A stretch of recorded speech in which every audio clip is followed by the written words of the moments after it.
تو کف و سقف وارد معامله شو، انقدر نوبازی در نیار. اگه نمیتونی کف و سقف درست تشخیص بدی این ویدیو رو تا آخر ببین.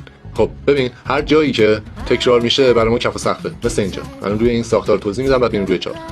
اینجا 3 تا سقف داریم دیگه، 1 2 3. اوکی شد یه مقاومت. اینجا کف داریم، 4 تا کف داریم، شد یه حمایت.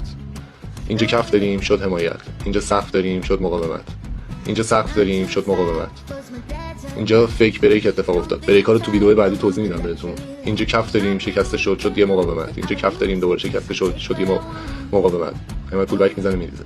یه نکته، زمانی که یک حمایت داریم قیمت میرسه بهش و شکسته میشه، پول بک میزنه، این حمایت تبدیل به مقاومت میشه، دوباره میریزه. و برعکسش هرگاه که یه مقاومت داشته باشیم قیمت اینو بشکونه، پول بک میزنه و حرکت صعودی میره، تبدیل میشه به حمایت. اوکی پول بک ها هم توضیح دادم تو ویدیو قبلی، روندم توضیح دادم، حتما ویدیوشو ببین چون به کارت میاد. من اول دارم سعی میکنم ساختار رو بهتون توضیح بدم تا بعد برسیم به رقص کندل و اینجور چیزا که این اساتید محترم دارم میگن. حالا بریم روی چارت.